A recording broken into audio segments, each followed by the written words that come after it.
Welcome to the Hay House Meditations podcast, featuring guided meditations from all your favorite Hay House authors.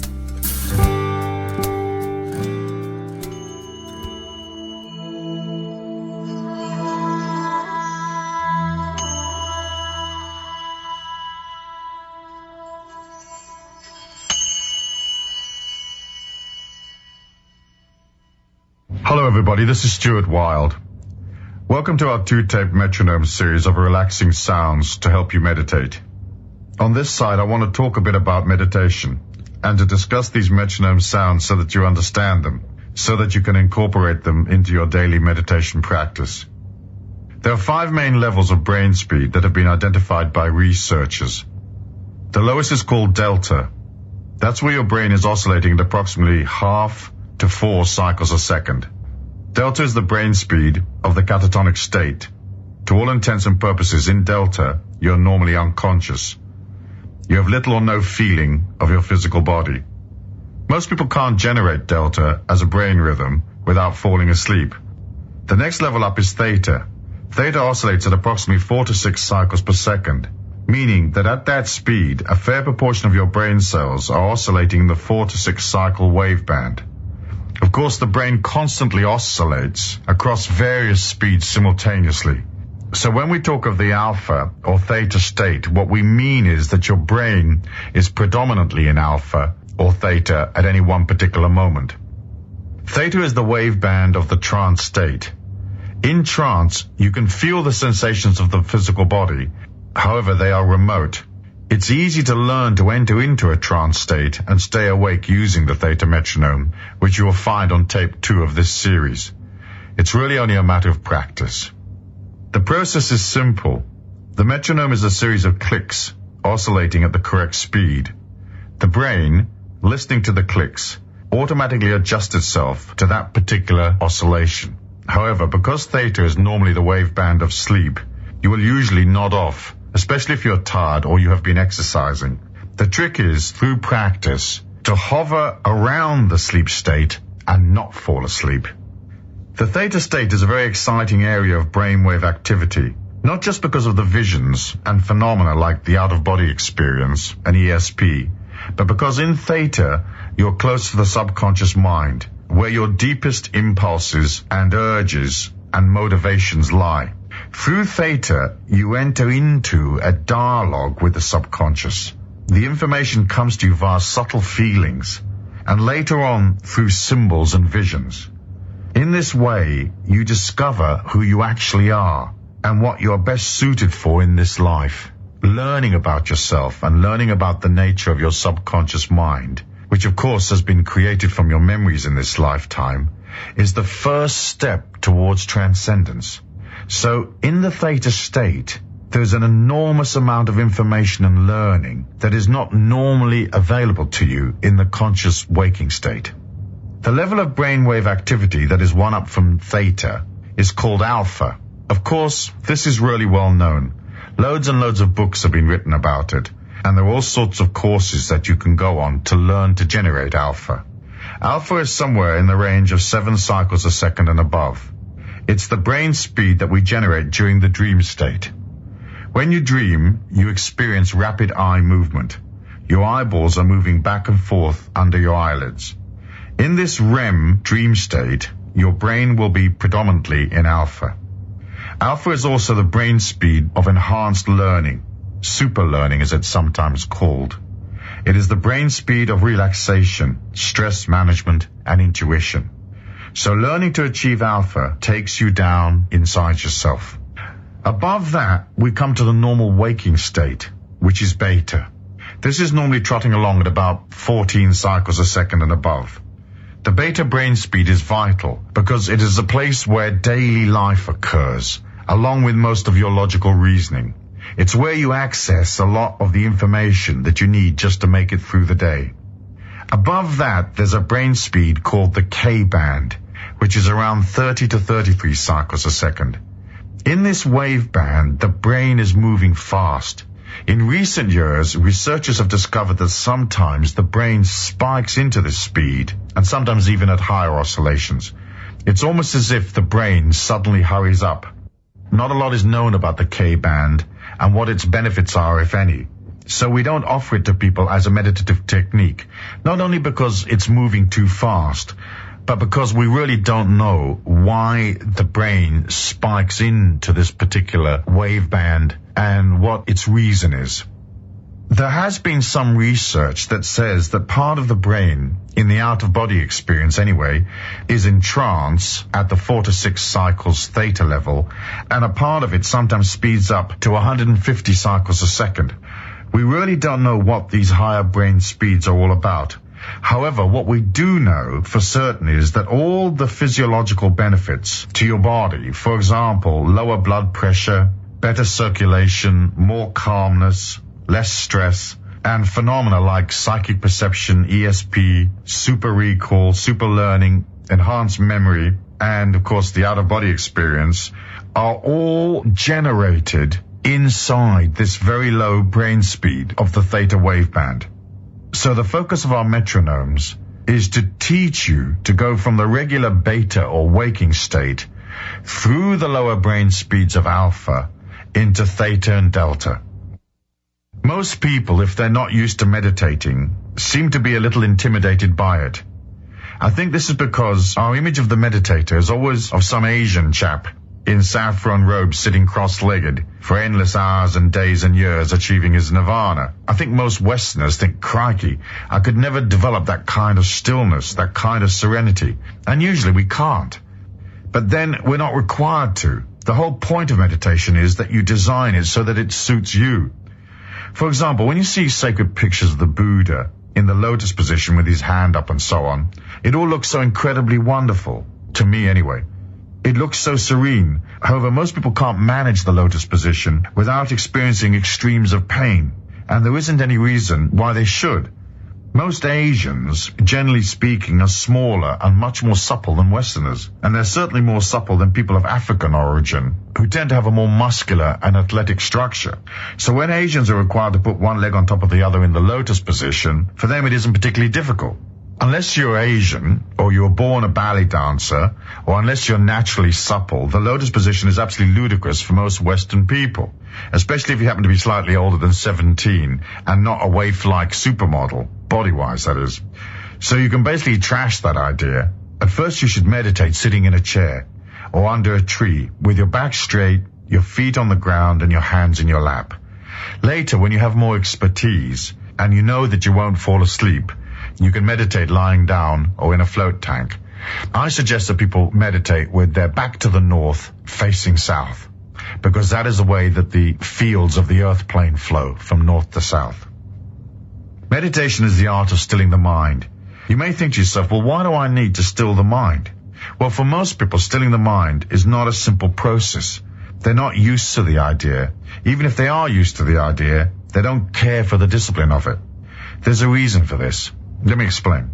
The beta state, 14 cycles a second and above, the waking state, is the state in which the ego reigns supreme as king or queen of your empire. It's where the world of the ego is experienced. The ego personality that you are isn't going to give away its power. If it has a domain at 14 cycles a second, it sure as hell doesn't want you shoving off and disappearing down to 7 cycles a second or 4 cycles a second and disempowering it. So when you ask this ego personality that is the you that you understand as the you to sit still, it protests. And the first thing that happens is it makes your nose itch or your throat itch or you'll cough or you'll want to get up and have a coffee. You'll decide you're not comfortable because the ego isn't comfortable. These distractions are just manifestations of that irritation that the ego feels as its world is being disempowered. It's obstinate. It isn't going to give away its power without a certain tussle. It takes a while. Sometimes the theta metronome that's oscillating at 4 to 6 cycles a second can irritate the hell out of you.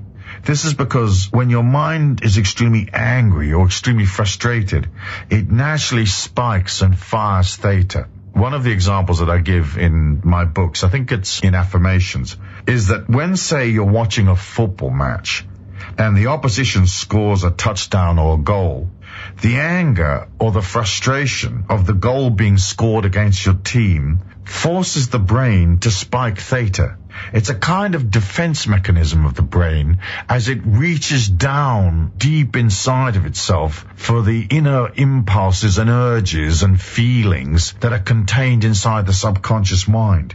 And when it becomes suddenly angry or suddenly frustrated, the brain spikes into this theta waveband. So then in your psychology, in your memory banks, you tend to associate theta with anger and frustration. So then you start playing your metronome and the brain goes to what it remembers. And that's why sometimes that click, click, click, click at 4 to 6 cycles a second when you first hear it, and when you first start using it, actually makes you angry or irritates you. Of course, the name of the game is to persevere and push on through it until you're used to it, because in the end, there's a great prize.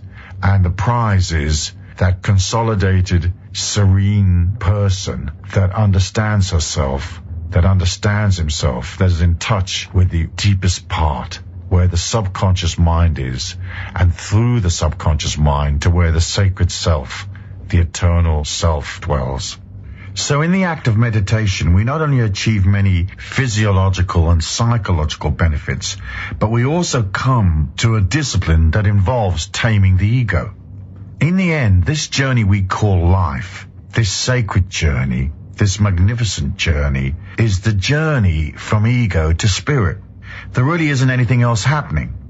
As you journey away from beta and 14 cycles per second of the waking state, you enter into the sacred dimension of the lower brain speeds.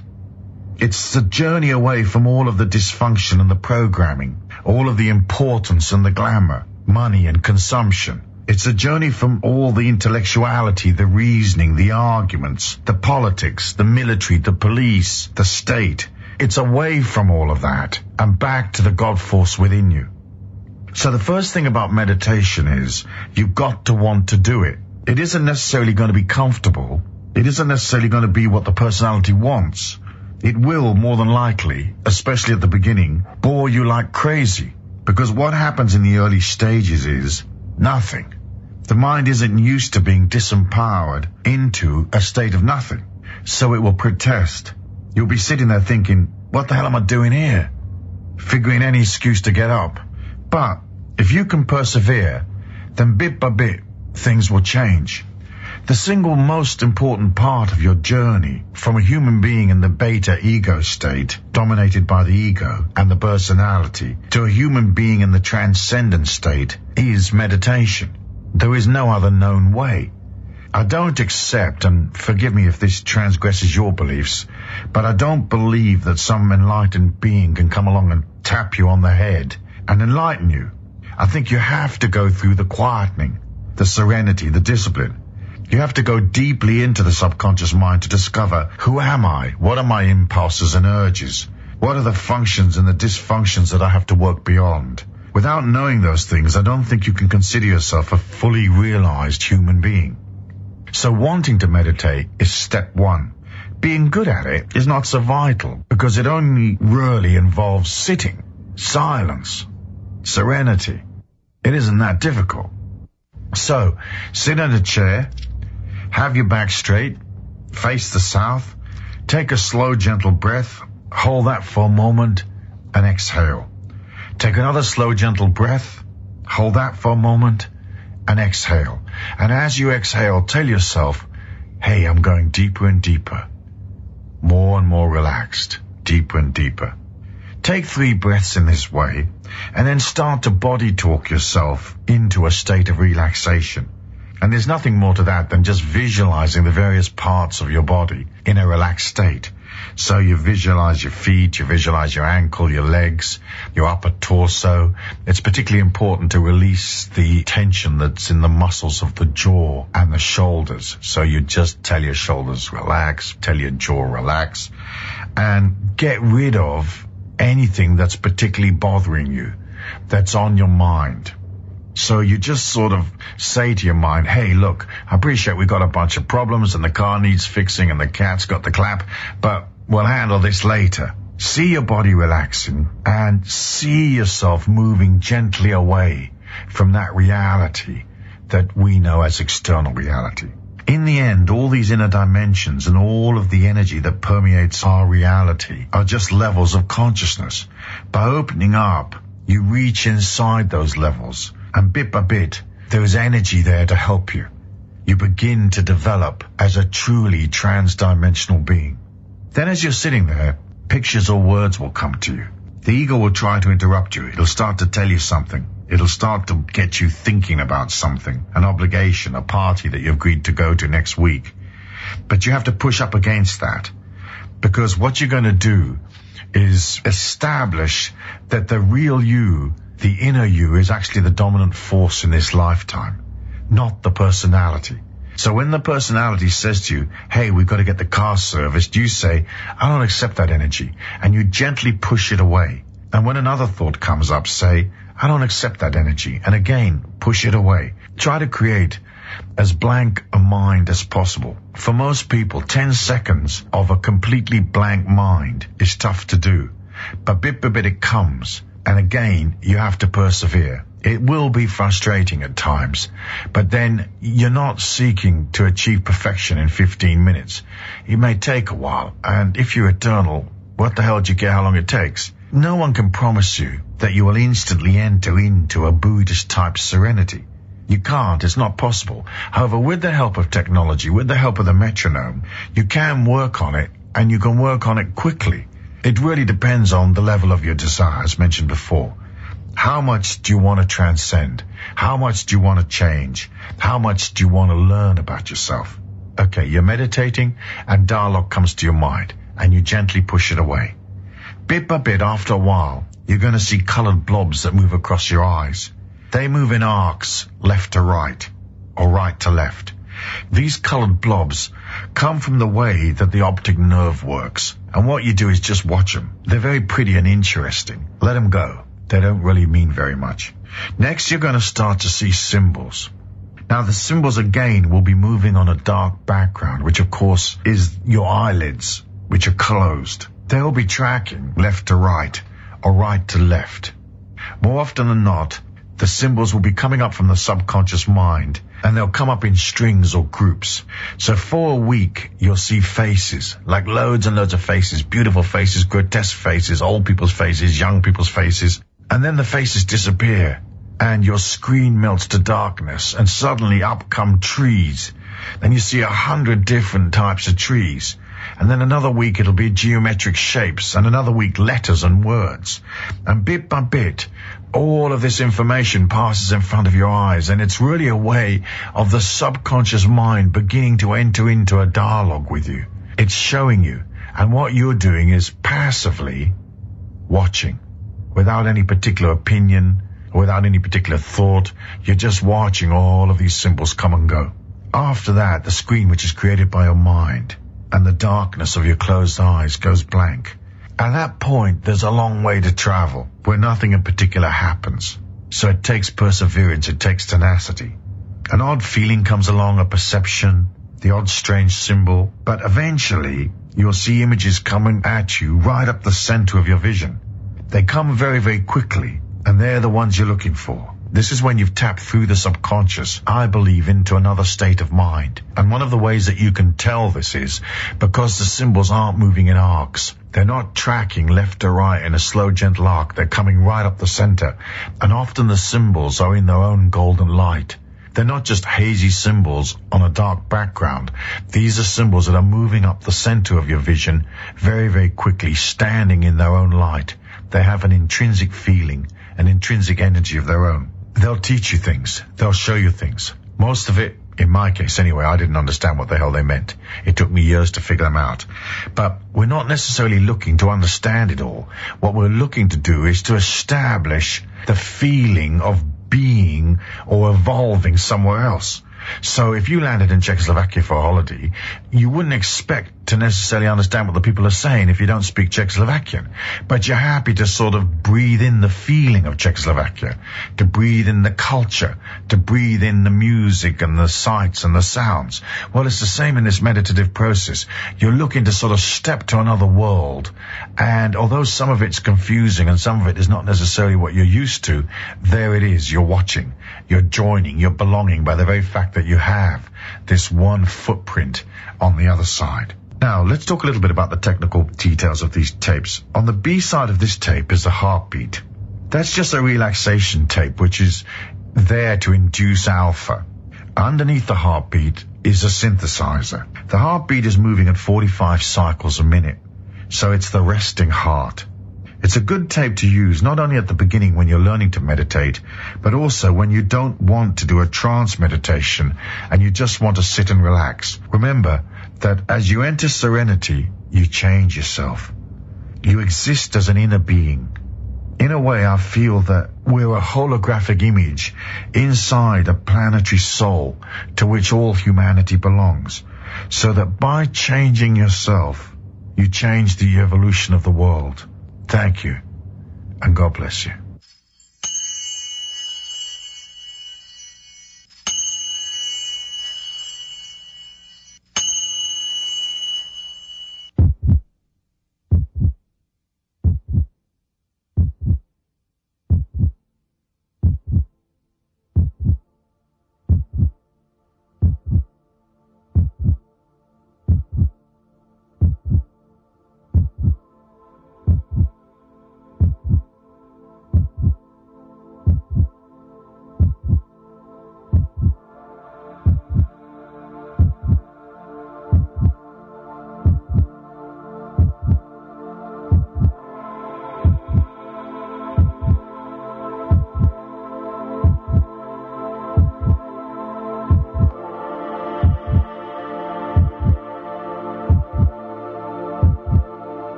We hope you enjoyed this meditation. To find out more about this author or any Hay House author, please visit hayhouse.com.